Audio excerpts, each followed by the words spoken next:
તપસા નટો નાટ્ય ધરો. હવેલીમાં દર્શન કરવા જઈએ પણ હવેલીના સમય ન હોય અને એ દર્શન સિવાયના આપણે સમયે જઈએ તો ત્યાં પડદો લાગેલો હોય. ભગવાન તો આપણી સામે જ છે પણ વચ્ચે એક પડદો છે જેથી કરીને આપણને ભગવાનના દર્શન નથી થતા. કુંતાજી પણ એ જ કહે છે કે આ માયા જવનિકા છિન્નમ.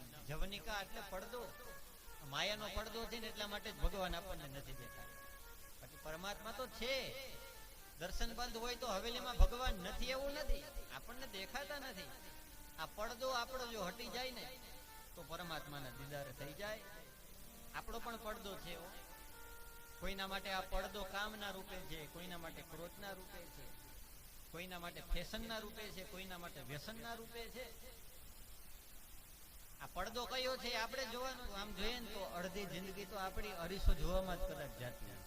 એટલા માટે તો મને યાદ આવે નારાયણ સ્વામી એમ ગાય, મુખડા ક્યાં દેખો દર્પણ મેં, મુખડા ક્યાં દેખો દર્પણ મેં. અરે જે જોવાની વસ્તુ છે તો આપણે જોતા નથી. ક્યાં દેખો દર્પણ મેં, મુખડા ક્યાં દેખો દર્પણ મેં.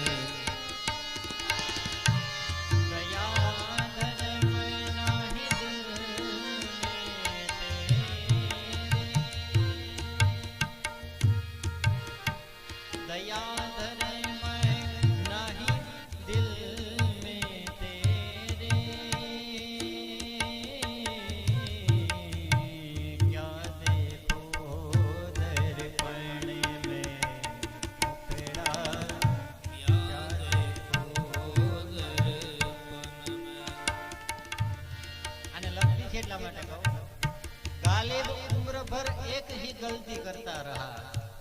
गालिब लखे छे गालिब उम्र भर एक ही गलती करता रहा. धूल लगी थी चेहरे पर और आईना साफ करता रहा. धूल मोઢામાં લાગી હતી ને આપણે અરીસો સાફ કરીએ રાખીએ તો આખી જિંદગી વહી જાય તો ડાઘ ન જાય.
ભગવતે વાસુદેવાય.